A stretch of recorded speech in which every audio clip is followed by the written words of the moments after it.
स्वागत है दोस्तों और एक नई वीडियो में। मैं हूं गोकुल और आज देखेंगे इस वीडियो में कि एचआरएमएस में म्यूचुअल ट्रांसफ़र के लिए कैसे अप्लाई किया जाता है। तो वीडियो को स्टेप बाय स्टेप आप देखिएगा तो आप इजीली समझ जाइएगा। वीडियो को स्किप मत कीजिएगा। तो अप्लाई शुरू करने से पहले आपको एक पासपोर्ट साइज फ़ोटो का एक फ़ोटो ले लेना है और अपना गैलरी में रख लेना है इसको क्रॉप करके।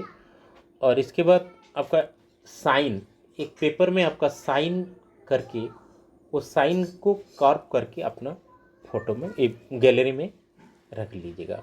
और जिसके साथ आपको म्यूचुअल ट्रांसफ़र कराना है उनका जो एचआरएमएस आईडी को अपने पास रख लेना है। इसके बाद आप अप्लाई शुरू करेंगे। तो चलिए शुरू करते हैं ये अप्लाई कैसे होता है। तो पहले आप किसी एक एम्प्लॉय आईडी में लॉगिन हो जाएगा। जैसे कि आप कर रहे हैं तो आपका एम्प्लॉय आईडी डाल के लॉगिन कर दीजिएगा। लॉगिन करने के बाद ऐसा जो पेज आएगा, आप जो देख रहे हैं ऐसा एक पेज आएगा। यहाँ आप ये जो एरो देख रहे हैं, ये जो एरो आप यहाँ देख रहे हैं, ये एरो में टच करिएगा। टच करने के बाद ऐसा एक इंटरफेस आपके पास आएगा। यहाँ आप देखिएगा एक ऐसा एक आइकन है। ये ईएसएस जो है, यहाँ जो ईएसएस लिखा गया है, एम्प्लॉई सेल्फ सर्विस जो लिखा गया है, वहाँ टच कीजिएगा। अच्छा, ईएसएस में टच करने के बाद नीचे एक मेनू खुल रहा है। ये मेनू में एक म्यूचुअल ट्रांसफ़र रिक्वेस्ट बोल के एक ऑप्शन आ रहा है। जैसे कि मैं दिखा रहा हूँ, म्यूचुअल ट्रांसफ़र रिक्वेस्ट, ये है म्यूचुअल ट्रांसफ़र रिक्वेस्ट। तो यहाँ टच कर लीजिएगा, म्यूचुअल ट्रांसफ़र रिक्वेस्ट।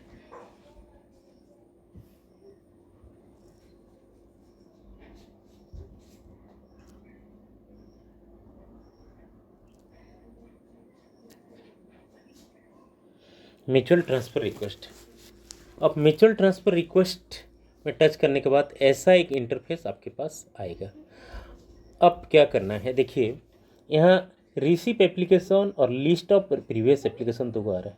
तो कोई अगर अप्लाई किया होगा तो यहाँ जो ऑप्शन है रिसीप एप्लीकेशन बोल के आपके पास आएगा। जैसे कि मैंने यहाँ बता रहा हूँ, ये रिसीप एप्लीकेशन है और ये लिस्ट ऑफ एप्लीकेशन पहले जो आप अप्लाई किए होंगे ये वाला यहाँ दिखाएगा।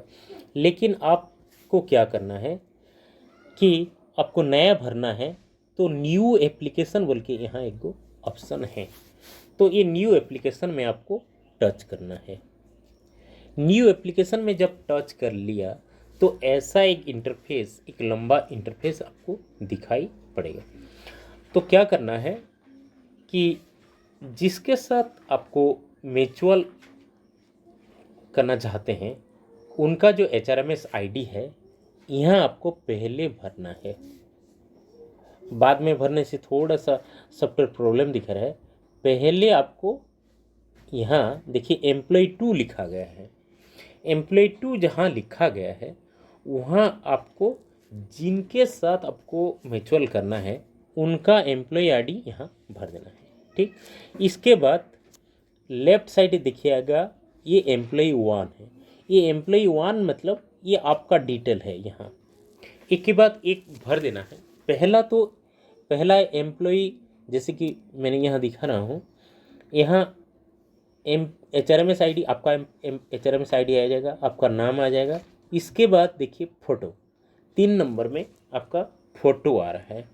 तो ये फ़ोटो जहाँ है, ये फ़ोटो में चूज फाइल जो है, ये चूज फाइल में टच कर लीजिएगा। क्योंकि ये मॉडल फॉर्म में मैं बता रहा हूँ, ये मेरे आईडी में, जैसे कि मेरे को किसी को म्यूचुअल ट्रांसफ़र के लिए नहीं करना है। क्योंकि ये प्रॉब्लम यही है कि अगर एक बार आप म्यूचुअल ट्रांसफ़र के लिए भर लिए ना तो इसको विथड्रॉ किया नहीं जा सकता है। इसलिए आप इससे पहले आप समझ लीजिएगा कि अगर किसी से आप बात कर लिए हैं कि म्यूचुअल ट्रांसफ़र होना है तो फिर आप फिलअप कीजिएगा, नहीं तो क्योंकि एक बार फिलअप करने के बाद ये विथड्रॉ नहीं होता है। तो इसलिए मैं इसको एक मॉडल फॉर्म में मैं बता रहा हूँ। पहला है फ़ोटो। यहाँ देखिएगा, यहाँ है फ़ोटो, ये है फ़ोटो। तो ये फ़ोटो में चूज फाइल में टच कर लीजिएगा। चूज फाइल टच करने से आपका गैलरी में रीडायरेक्ट हो जाएगा। अब वहाँ से सिलेक्ट करके अपलोड में टच कीजिएगा। इसके बाद अब सिग्नेचर में, जैसे कि नंबर 4th नंबर में आता है सिग्नेचर, यहाँ फिर सिग्नेचर आएगा। आपका सिग्नेचर जो अपलोड किए गैलरी में रखे होंगे वहाँ चूज फाइल में टच कीजिएगा। चूज फाइल में टच करने के बाद ये रिडायरेक्ट हो जाएगा गैलरी में। वहाँ जहाँ साइन है वहाँ साइन में टच करने से आप वहाँ अपलोड कर लीजिएगा। अपलोड में टच कर लीजिए। इसके बाद आप डेट ऑफ बर्थ देखिए, आपका डेट ऑफ बर्थ ठीक है कि नहीं, थोड़ा एक बार चेक कर लीजिएगा। एजुकेशनल क्वालिफिकेशन ठीक है कि नहीं, आप चेक कर लीजिएगा। फिर कम्युनिटी ठीक है कि नहीं, इसको आप एक बार चेक कर लीजिएगा। एग्जिस्टिंग मेडिकल, इसके बाद एग्जिस्टिंग मेडिकल क्लासिफिकेशन ये ठीक है कि नहीं, आप एक बार चेक कर लीजिएगा। फिर एक बार आता है पीएफ नंबर, ठीक, ये तो ज़रूर ठीक होगा। फिर बिल यूनिट नंबर ठीक है कि नहीं, एक बार चेक कर लीजिएगा। और इसके बाद स्टाफ टिकट नंबर, इसको खाली रखने से भी हो जाएगा, इसका कोई ज़रूरत नहीं होता है। फिर इसके बाद आप नीचे जाइएगा।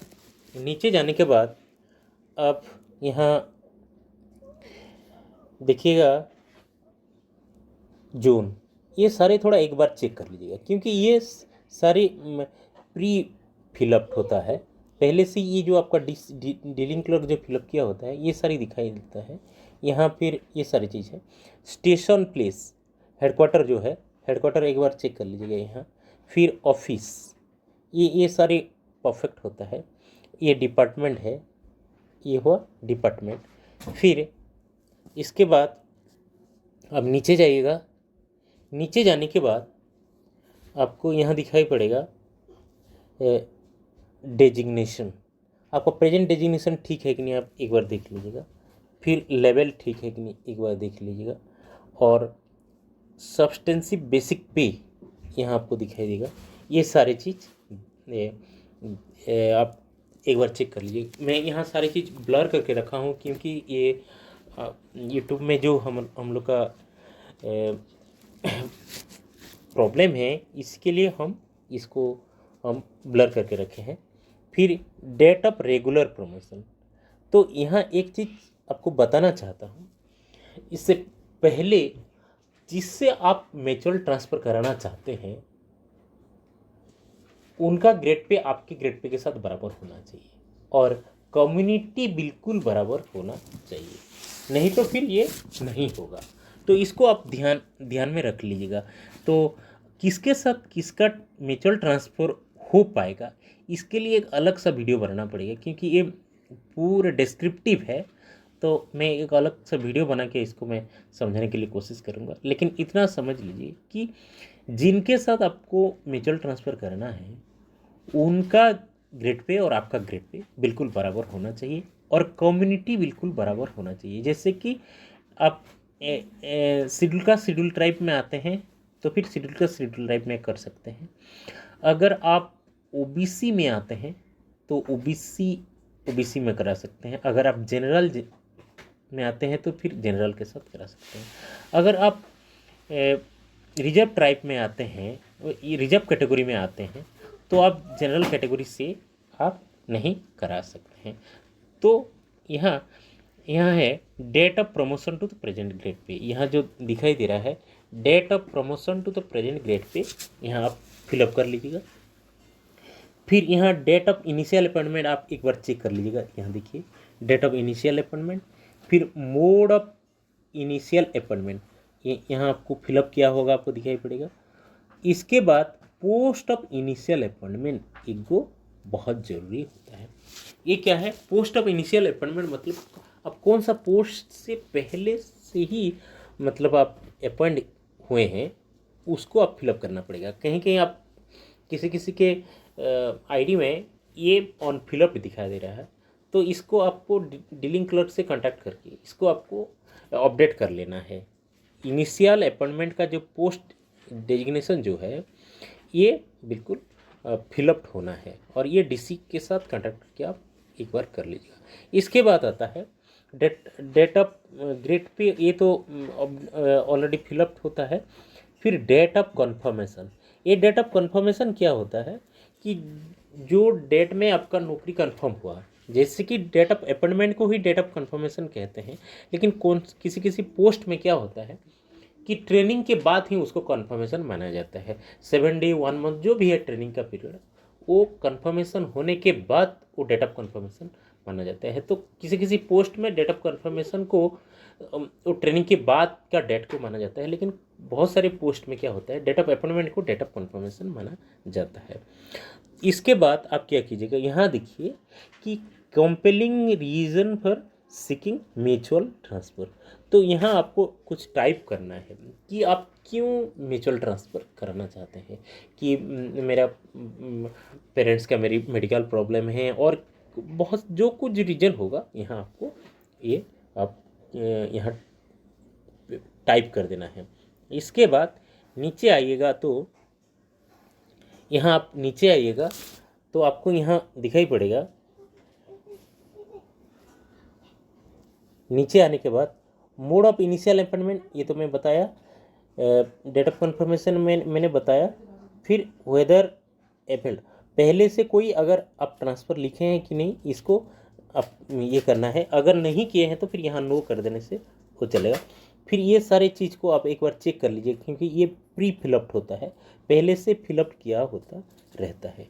इसके बाद आप जाइएगा, तो इसके बाद आप यहाँ लास्ट में देखिएगा कि सुपरवाइज़र नेम, यहाँ जो आता है सुपरवाइज़र नेम, सुपरवाइज़र आईडी और सुपरवाइज़र नेम, तो आपको क्या करना है, ये जगह में सुपरवाइज़र, आपका जो सुपरवाइज़र होंगे एसएससी इंचार्ज, जो भी जो डिपार्टमेंट का, तो इनका नाम का 3 लेटर यहाँ टाइप कर देने से इनका आईडी यहाँ आ जाएगा, और यहाँ आईडी आ जाएगा। तो आपको क्या करना है, तो यहाँ आपका आईडी आ जाएगा, नहीं आपका आईडी नहीं, सुपरवाइज़र का आईडी आ जाएगा। इसके बाद क्या करना है, यहाँ देखिए डिक्लेरेशन बोल के एक गो है, यहाँ मैं दिखा रहा हूँ, डिक्लेरेशन यहाँ है। तो डिक्लेरेशन में एक चेकबॉक्स है, इस चेकबॉक्स में चेक कर देना है। चेक करने के बाद फिर यहाँ आता है रिमार्क, ये जगह रिमार्क है। रिमार्क में आपको जो भी लिखना है लिख लीजिएगा। रिमार्क में आपको जो भी लिखना है, आपका जो प्रॉब्लम है, ये सारी चीज़ लिखने के बाद अब आता है कन्फर्मेशन। इतने सारे फिलअप करने के बाद और एक बार चेक कर लीजिएगा नीचे से ऊपर तक, और इसके बाद ये डिक्लेरेशन का जो चेकबॉक्स है, इस चेकबॉक्स में चेक करने के बाद ये सबमिट बटन एक्टिव हो जाता है। यहाँ देखिए सबमिट बटन एक्टिव हो जाता है। तो सबमिट बटन एक्टिव हो जाने से इस सबमिट बटन को आप टच करेंगे। टच करने के बाद फिर एक छोटा सा डायलॉग बॉक्स आएगा और एक ओटीपी आएगा। ओटीपी आएगा तो वही डायलॉग बॉक्स में ओटीपी का एक फिलअप प्लेस होगा, वहाँ ओटीपी डाल के सबमिट कर देने से, कंफर्म कर देने से ये आपका ट्रांसफ़र अप्लाई कंप्लीट हो जाता है। तो ये सारे चीज़ को लाइन बाय लाइन देखेंगे तो आप ये म्यूचुअल ट्रांसफ़र इजीली कर पाएंगे, खुद कर पाएंगे, किसी से करवाना नहीं पड़ेगा।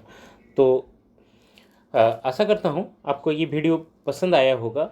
अगर पसंद आया है तो वीडियो को लाइक कीजिएगा, कमेंट कीजिएगा, और चैनल में नए हैं तो चैनल को सब्सक्राइब करना मत भूलिएगा।